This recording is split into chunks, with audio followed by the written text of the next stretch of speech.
Hello everyone, once again welcome to my channel PrepChem. Today we are going to study about the Bohr's model for hydrogen atom. इसका first postulate है an electron in this hydrogen atom can move around the nucleus in a circular path of fixed radius and energy. These paths are called orbits or energy levels. These orbits are arranged concentrically around the nucleus. मतलब electron nucleus के around revolve कर रहा है, उसका radius, path और energy fixed होती हैं. इन्हें हम ऑर्बिट्स या एनर्जी लेवल्स कहते हैं. जो ऑर्बिट्स होते हैं वे कंसेंट्रिकली अरेंज होते हैं. कंसेंट्रिक मतलब एक के बीच में एक. अब देखिए, जैसे ये बीच में एक न्यूक्लियस है जो कि पॉजिटिवली चार्ज, और जो इलेक्ट्रॉन होता है वो सर्टेन ऑर्बिट्स में घूमते रहते हैं. और इलेक्ट्रॉन डिस्क्रीट एनर्जी लेवल पर होता है, मतलब या तो वो फर्स्ट एनर्जी लेवल में होगा, या वो सेकंड में होगा, या वो थर्ड एनर्जी लेवल में होगा. मतलब ये फिक्स्ड होता है. ये सेकंड पोस्टुलेट. सेकंड होती है as long as an electron remains in a particular orbits it does not lose and gain energy and its energy remains constant. मतलब जब तक एक इलेक्ट्रॉन एक पर्टिकुलर ऑर्बिट में रहता है तब तक ना तो वो एनर्जी को लूज करता है और ना ही वो गेन करता है. उसकी एनर्जी मतलब कांस्टेंट रहती है. मतलब इलेक्ट्रॉन उन ऑर्बिट्स में घूमते हैं जिनका एंगुलर मोमेंटम यानी कि mvr होता है. ठीक है, एंगुलर मोमेंटम क्या होता है? mvr. mvr is equal to होता है n into h upon 2 electron उन ऑर्बिट्स में घूमते हैं जिनका angular momentum integral multiple of h upon 2 के बराबर होता है. जहां पर h क्या है? कांस्टेंट है. v है वेलोसिटी, ठीक है, और r है डिस्टेंस, पाई है इंटीग्रल मोमेंटम, एंड n क्या है? n है प्रिंसिपल क्वांटम नंबर. हो सकता है 1 2 3 4 etcetera. When transition occurs between two stationary states that differ in energy, the frequency of the radiation absorbed or emitted can be calculated. मतलब दो stationery states के बीच में जब कोई ट्रांजिशन होता है तो उसे हम एनर्जी का डिफरेंस, उसमें जो है वो एनर्जी का डिफरेंस होता है. जब एनर्जी बाहर से रिसीव करता है इलेक्ट्रॉन, तो इलेक्ट्रॉन लोअर एनर्जी से हायर एनर्जी में चले जाते हैं. ठीक है, जब वो हायर एनर्जी लेवल में जाते हैं तो वो अनस्टेबल होते हैं. मतलब वो E1 से जब वो यहाँ से यहाँ तक गया तो वो एनर्जी को एब्जॉर्ब करेगा. ठीक है, और जब वो वापस आया तो एनर्जी को एमिट करेगा. ठीक है, मतलब जब इलेक्ट्रॉन एनर्जी रिसीव करता है तो हायर ऑर्बिट में चले जाते हैं इलेक्ट्रॉन, तो E2 माइनस E1 होता है डेल्टा E के बराबर. यहाँ पर डेल्टा E जो है वो एनर्जी इमिट कर रहा है तो ये h न्यू के इक्वल होता है. डेल्टा E इसके इक्वल होता है h न्यू के, तो इसको हम ऐसे भी लिख सकते हैं h nu is equal to E2 minus E1. ठीक है, यहाँ पर h क्या है? h है प्लैंक कांस्टेंट. मतलब इस फ्रीक्वेंसी की एनर्जी को ये एमिट कर रहा है. अब देखिए, जैसे ये हमारा एक हाइड्रोजन एटम है, इसका एटॉमिक नंबर 1 होता है, और यहाँ पर ये क्या है? ये न्यूक्लियस है, ये इलेक्ट्रॉन है. जब इलेक्ट्रॉन न्यूक्लियस के चारों ओर घूमेगा तो इस पर Ze चार्ज आ जाएगा. ठीक है, Z होता है एटॉमिक नंबर और E होता है इलेक्ट्रॉन. ठीक है, इलेक्ट्रॉन मतलब elementary charge. E is equal to होता है 1/6 इंटू 10⁻⁻19 कूलम. ठीक है, अब इलेक्ट्रॉन को एनर्जी हम मान लेते हैं. ठीक है, और V को वेलोसिटी मान लेते हैं. अब जब कोई चीज गोल गोल घूमेगी तो उस पर एक फोर्स आ जाता है जिसे हम बोलते हैं सेंट्रीपिटल फोर्स. अब सेंट्रीपिटल फोर्स का फॉर्मूला होता है F is equal to mv square upon r. यहाँ पर एक देखिए एक फोर्स और होता है जिसको हम बोलते हैं कूलम फोर्स, क्योंकि ये दो चार्ज के बीच में फोर्स लग रहा है. ये Zd और E के बीच में फोर्स लग रहा है. इसका फॉर्मूला होता है F is equal to 1/4 epsilon F nought into Ze, पहला चार्ज E, दूसरा charge, upon r square. r square distance का स्क्वायर हो जाएगा। दोनों फोर्स जो होते हैं वो एक दूसरे के इक्वल होते हैं। एम वी स्क्वायर दोनों इक्वल होते हैं upon R is equal to 1/4 pi epsilon F naught Z E into E upon R square. ठीक है, इस आर से ये आर कैंसिल हो गया तो क्या बचा upon 4 pi epsilon F naught R. ये हो गई हमारी इक्वेशन फर्स्ट। अब फ्रॉम बोहर पोस्टुलेट से देखते हैं angular momentum is equal to integral multiple of Planck constant divided by 2 pi. v निकालना है तो v इज इक्वल टू क्या हो जाएगा N H upon 2 pi M are कहाँ चला जाएगा यहाँ पर एम आर। ठीक है, तो ये इक्वेशन हमारी सेकेंड हो जाएगी। अब v की वैल्यू को इक्वेशन फर्स्ट में पुट कर देते हैं। इक्वेशन फर्स्ट में क्या है v स्क्वायर है तो इसका स्क्वायर हो जाएगा M N square sine F naught R. ठीक, ये हमारे दोनों इक्वल।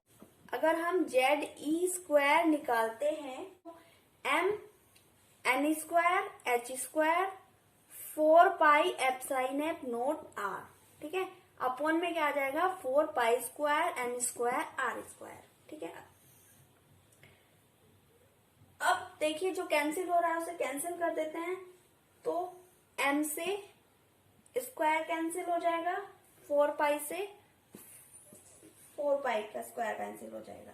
तो इक्वेशन आई थी हमारी Z square is equal to N square H square F sine F naught upon pi M R. ठीक है, अब अगर हम इसका रेडियस निकालते हैं तो आर, अगर हम इधर आर निकालते हैं तो आर इज इक्वल टू हो जाएगा N square H square F sine F naught upon pi M Z D, इधर चला जाएगा जेड स्क्वायर। तो ये हमारी हुई इक्वेशन नंबर थर्ड।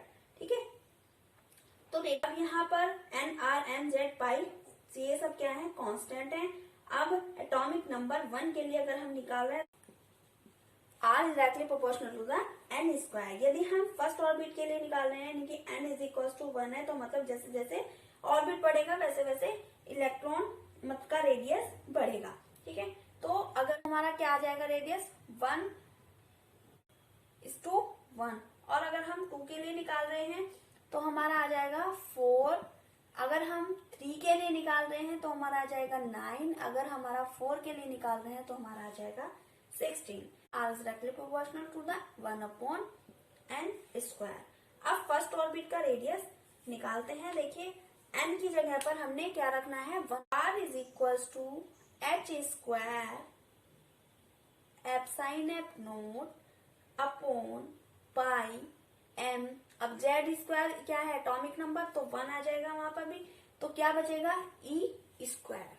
अब सब वैल्यूज को रखकर हम कैलकुलेट करेंगे तो हमारा आ जाएगा रेडियस r1 अगर निकालते हैं तो हमारा आ जाएगा जैसे h इज इक्वल टू हमने क्या रखा 1.6 into 10 to the power minus 34, H sine F naught क्या रखा 8.85 into 10 to the power minus 12 और m क्या रखा 9.1 into 10 to the power minus 31। E क्या है हमारा 1.6 into 10 to the power minus 19।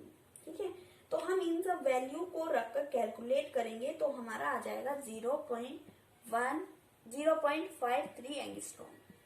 और अगर हम R2 निकालते हैं तो हमारा आ जाएगा 0.53 इंटू 4 से मल्टीप्लाई करके आ जाएगा 2.12 एंगस्ट्रॉम। अब हम निकालते हैं वेलोसिटी। ठीक है, अब इक्वेशन नंबर सेकंड से देखते हैं। इक्वेशन सेकंड हमारी क्या है v is equal to N H upon 2 pi M R. ठीक है, तो v की वैल्यू को इक्वेशन नंबर थर्ड में पुट करेंगे तो देखिए ये पुट कर दी हमने तो इससे ये कैंसिल हो जाएगा तो जेड ई ऊपर चला जाएगा तो क्या होगा v is equal to Z E square N H upon 2 N square H square F sine F naught. अब इससे एन से ये स्क्वायर कैंसिल हो जाएगा तो v इज इक्वल टू आ जाएगा Z E square upon 2 n h f sine f. अब ये सब चीजें कांस्टेंट है तो v inversely proportional to the 1/n के। ठीक है, तो v inversely proportional to the 1/n। मतलब जब इलेक्ट्रॉन लोअर ऑर्बिट में होगा तो तेजी से मूव करेगा और जैसे जैसे बढ़ेगा तो इलेक्ट्रॉन की वेलोसिटी कम होती जाएगी। वेलोसिटी फर्स्ट ऑर्बिट के लिए यानी हाइड्रोजन के लिए v इज इक्वल्स टू मतलब E² to H epsilon F naught. ये सारी वैल्यूज को पुट करेंगे हम, ठीक है। तो v हमारा क्या आ जाएगा 2.19 इंटू 10⁻⁻6 मीटर पर सेकेंड। अब हम निकालते हैं एनर्जी को। अब एनर्जी को निकालने के लिए हमें काइनेटिक एनर्जी निकालनी होगी और पोटेंशियल एनर्जी निकालनी होगी। तो एनर्जी का देखते हैं derivation. Kinetic energy is equal to, ठीक है, 1/2 mv² according to the equation first, ठीक है, according two equation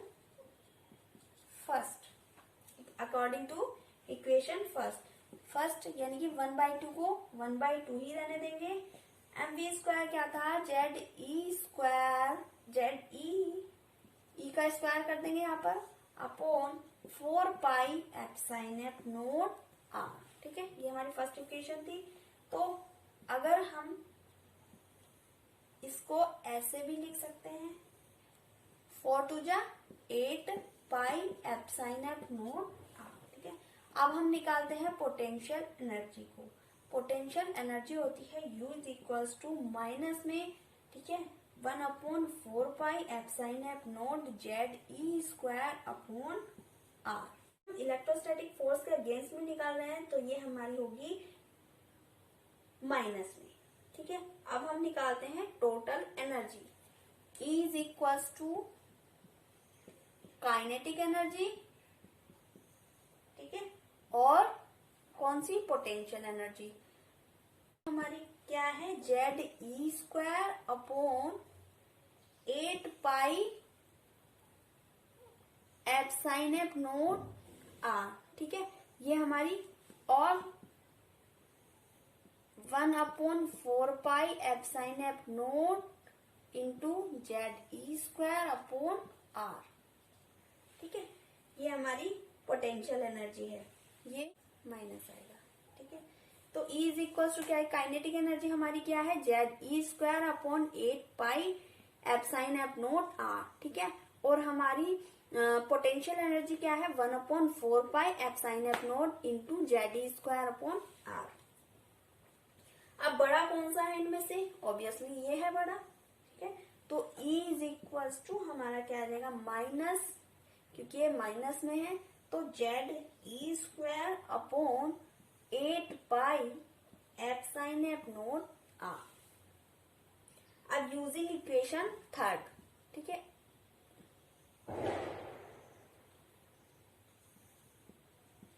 equation number third का। अब टोटल एनर्जी को n की टर्म में अगर हम निकालेंगे तो r की वैल्यू को पुट कर देंगे अकॉर्डिंग, ठीक है।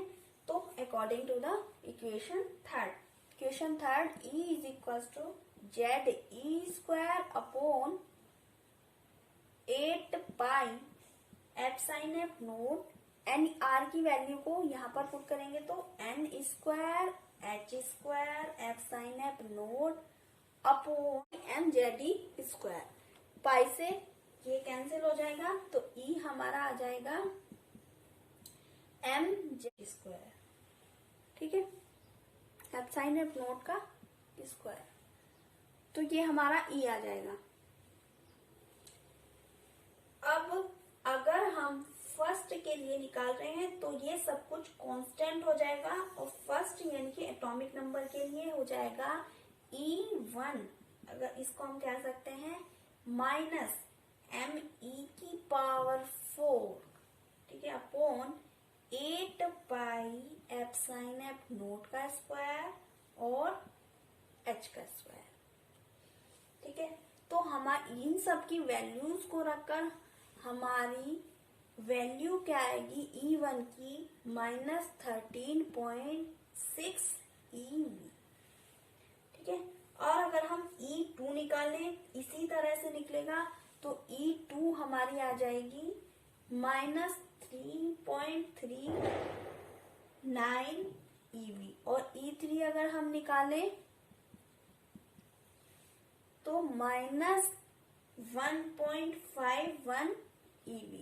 ठीक है, अगर हम इसका एनर्जी लेवल देखते हैं तो n इज इक्वल टू 1 के लिए इसकी एनर्जी E1 क्या हो जाएगी, E1 हो जाएगी -13.6। ठीक है, और अगर n इज इक्वल टू 2 के लिए तो हमारी E2 हो जाएगी -3.39। ठीक है, और E3 के लिए n इज इक्वल टू 3 और तो E3 के लिए हो जाएगी 1.5 माइनस। ठीक है,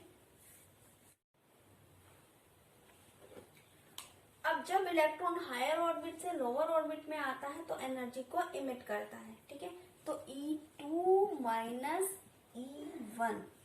ठीक है, तो E2 minus E1 is equal to E2 हमारी क्या है, -mz² e की power 4 upon 8 epsilon F note n² h² plus mz² e की पावर 4 अपॉन 8 पाई एप्साइन एफ नोट का स्क्वायर। और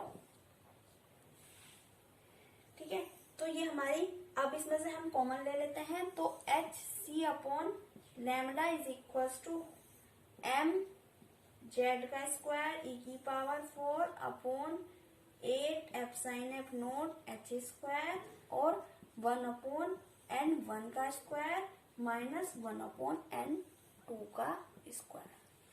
ठीक है, H upon lambda h nu के बराबर होता है तो h nu is equal to E2 minus E1। ठीक है, तो hc upon lambda is equal to mz² e की power 4 upon 8 epsilon F naught, अब c इधर ले आए, ch square 1 upon n1 square minus 1 upon n2 square. अब 1 upon lambda is equal to z² और ये सब कांस्टेंट हो जाएगा तो r 1 अपॉन n1 का स्क्वायर माइनस 1 अपॉन n2 का स्क्वायर। ठीक है, अब z² को लिखते हैं तो ये पूरा पूरा कांस्टेंट हो जाएगा। ठीक है, तो m e की पावर 4 अपॉन 8 पाई एप्साइन एफ नोट h का स्क्वायर, तो हमारा ये सब हो जाएगा कांस्टेंट r। तो 1 upon lambda is equal to r 1 upon n1 square minus 1 upon n2 का स्क्वायर। तो ये हमारा फॉर्मूला आ जाएगा।